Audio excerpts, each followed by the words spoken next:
हमें पूरा पार्टियों का साथ मिला, कार्यकर्ताओं का साथ मिला और किसी के साथ भी गुटबंदी या कुछ ऐसा नहीं था। सब मिलजुल कर काम कर रहे थे। गुरुग्राम से लगता ही मानेसर क्षेत्र है, वहाँ पर भाजपा नहीं आ पाई। वहाँ पर पार्टी भी पूरा अपना प्रयास कर रही थी कि किसी तरह भाजपा आ जाए, लेकिन वहाँ नहीं आ पाई। आप अभी कह रहे थे कि भाजपा अच्छा काम करती है, तो काम तो वहाँ भी हुआ होगा। काम तो वहाँ भी हुआ होगा, वो आपकी बात ठीक है। जो इतने गंदगी के ढेर लगे हुए हैं, सब जगह कूड़ा फैला हुआ है, उसकी सफाई होनी चाहिए। सड़कों में, उसके बाद सड़कों में जो दिक्कत आ रही है, छोटी छोटी, कई बड़ी भी हैं, कोई छोटी भी हैं, तो उनका समाधान करेंगे, पार्कों का करेंगे। एक आपका BCA का जो मैटर है, जिसको लेकर लोग कोर्ट में भी चले गए, वो मामला चुनाव से पहले भी उठाया था और शायद अभी भी वो चल ही रहा है, तो उसको लेकर थोड़ी सी हिचक हुई थी ऐसे चुनाव के समय में, डर लगा था?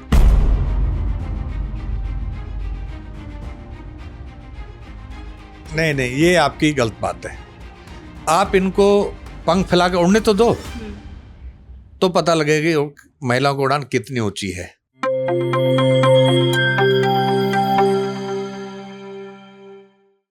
नमस्कार, मैं हूं कोमल राव। NJP हरियाणा के साथ आज मौजूद है गुरुग्राम से भाजपा मेयर राजरानी मल्होत्रा। काफ़ी बड़े अंतर की जीत इन्होंने यहां से दर्ज की है। लगभग 1,80,000 वोटों से इन्हें जीत मिली है। तो आज इनसे इसी सिलसिले में बातचीत करने पहुंचे हम कि गुरुग्राम में आगे इनका क्या रोड मैप होगा, क्या कुछ आगे का वर्क प्लान होगा। लेकिन सबसे पहले आपको इतनी बड़ी जीत की बधाई। बधाई के लिए धन्यवाद।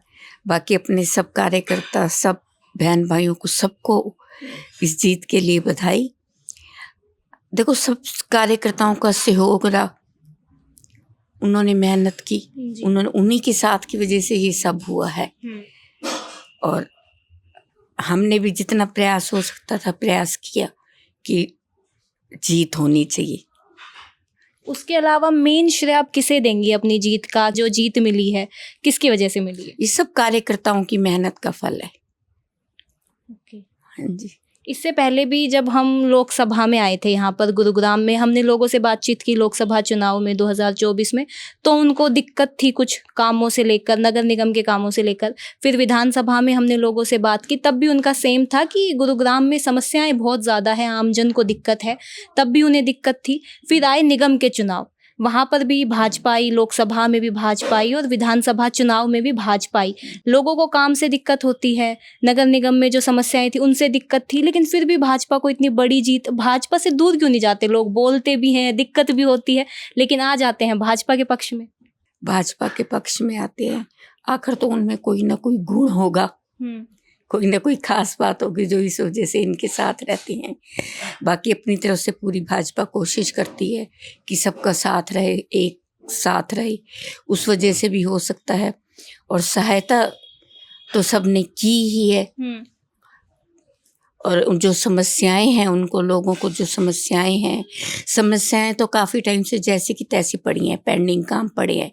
जब अब हम आए हैं शपथ के बाद, जैसे ही रूपरेखा तैयार होगी, जैसे ही होगी, हम अपनी तरफ से पूरी कोशिश नहीं, हम 100% कोशिश करेंगे कि काम 100% ही हो। तो राजधानी के सपनों का गुरुग्राम कैसा होगा? आपका क्या रोड मैप है? मेरे मन में तो सबसे पहले यही आता है कि जो इतने गंदगी के ढेर लगे हुए हैं, सब जगह कूड़ा फैला हुआ है, उसकी सफाई होनी चाहिए।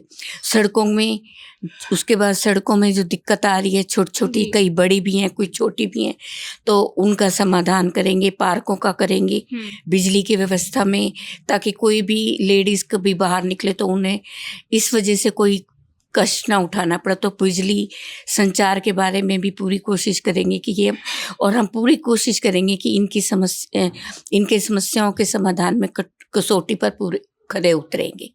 वैसे गुरुग्राम से लगता ही मानेसर क्षेत्र है, वहाँ पर भाजपा नहीं आ पाई। वहाँ पर पार्टी भी पूरा अपना प्रयास कर रही थी कि किसी तरह भाजपा आ जाए, लेकिन वहाँ नहीं आ पाई। आप अभी कह रहे थे कि भाजपा अच्छा काम करती है, तो काम तो वहाँ भी हुआ होगा। काम तो वहाँ भी हुआ होगा, वो आपकी बात ठीक है, लेकिन इसकी क्या कारण हो सकते हैं ये तो वही बता सकते हैं मानेसर वाले। बाकी तो मैं इसके बारे में ज़्यादा कुछ कह नहीं सकती जी। बाकी जैसे मानेसर में हमने देखा गुटबाजी थी, नेताओं की तिकड़मबाजी वहाँ पे चल रही थी। आपको यहाँ गुरुग्राम में पार्टी और सभी नेताओं का पूरा साथ मिला? हमें पूरा पार्टियों का साथ मिला, कार्यकर्ताओं का साथ मिला और किसी के साथ भी गुटबंदी या कुछ ऐसा नहीं था, सब मिलजुल कर काम कर रहे थे। चुनाव से पहले भी हमारी आपसे बात हुई थी, तब हमने समस्याओं को लेकर काफ़ी बातें करी थी। अब हम एक बार वही बातें रिपीट करेंगे कि मेन समस्याएं आपने अभी तक कुछ नोटिस करी होंगी, तो क्या है मेन समस्या? मेन समस्याएं तो सबसे पहले ही कूड़ा करकट गंदगी को साफ करना, उसके बाद सीवर है, बिजली का संचार वगैरह का है, पानी का है कि पानी सब लोगों को साफ सुथरा मिलना चाहिए, शुद्ध पानी होना चाहिए। तो इन सब बातों के बारे में, पार्कों का सौंदर्यीकरण करना है, इन सब बातों पर, सब समस्याओं पर समाधान करेंगी। यही हमारी कोशिश रहेगी पूरी। एक आपका बीसीए का जो मैटर है, जिसको लेकर लोग कोर्ट में भी चले गए हैं, वो मामला चुनाव से पहले भी उठाया था और शायद अभी भी वो चल ही रहा है, तो उसको लेकर थोड़ी सी हिचक हुई थी ऐसे चुनाव के समय में? डर लगा था? नहीं, कोई डर नहीं लगा। हम वास्तव में सच्चे थे और हमारे पास सर्टिफिकेट सब कुछ थे। कोई ऐसी दिक्कत नहीं आई, ना हमने कभी सोचा, बिल्कुल भी नहीं सोचा, 1% भी इसके बारे में नहीं सोचा था। इस वक्त हमारे साथ मौजूद हैं राज रानी, जो गुड़गांव से मेयर हैं, उनके पति तिलक राज जी। इनसे जानते हैं, ये भी भाजपा के पुराने नेता है, गुरुग्राम में काफ़ी लंबे समय से एक्टिव है। तो सर, सबसे पहले तो जीत की बधाई हमने उन्हें दे दी, आपको भी जीत की बधाई। बहुत बहुत धन्यवाद आपका भी और सभी वोटर्स का, सभी भाजपा के संगठन का, सभी का बहुत बहुत धन्यवाद है जिनके कारण हमारी जीत हुई है। आपसे हम यही जानना चाहेंगे सबसे पहले कि आपकी पत्नी मेयर बनी है, उन्हें एज अ नागरिक आप सबसे पहले क्या सलाह देंगे कि किन मुद्दों पर पहले काम किया जाए? क्योंकि आप गुरुग्राम में काफ़ी लंबे समय से रह रहे हैं, भाजपा नेता भी हैं, तो आपने समस्याएं काफ़ी करीब से देखी होंगी। इस विषय पे तो आप लोगों ने पहले बात की है, उन्होंने अपने जो प्रायोरिटी हैं वो बताए भी हैं और मैं रिपीट कर देता हूँ। सबसे पहले प्रायोरिटी है शहर की सफाई का। ये हमें काफ़ी समय से पता है, नगर के हैं, लेकिन इसका जो स्टेटस आता है देश में बहुत बहुत लो है। तो एक तो सफाई पूर्ण रूपेण 3 टायर में सफाई होती है, तो तीनों टायर में पहले कलेक्शन की है, फिर छोटे डंप हैं, फिर बंधवाड़ी डंप है। तीनों स्तर पे उसको कंट्रोल करना ताकि पूरी सफाई ढंग से हो और सारा बंधवाड़ी में भी सेग्रीगेशन हो। तो अपना एक पहला ध्यान यहाँ पर है। दूसरा है साइमल्टेनियसली रोड एंड सीवरेज।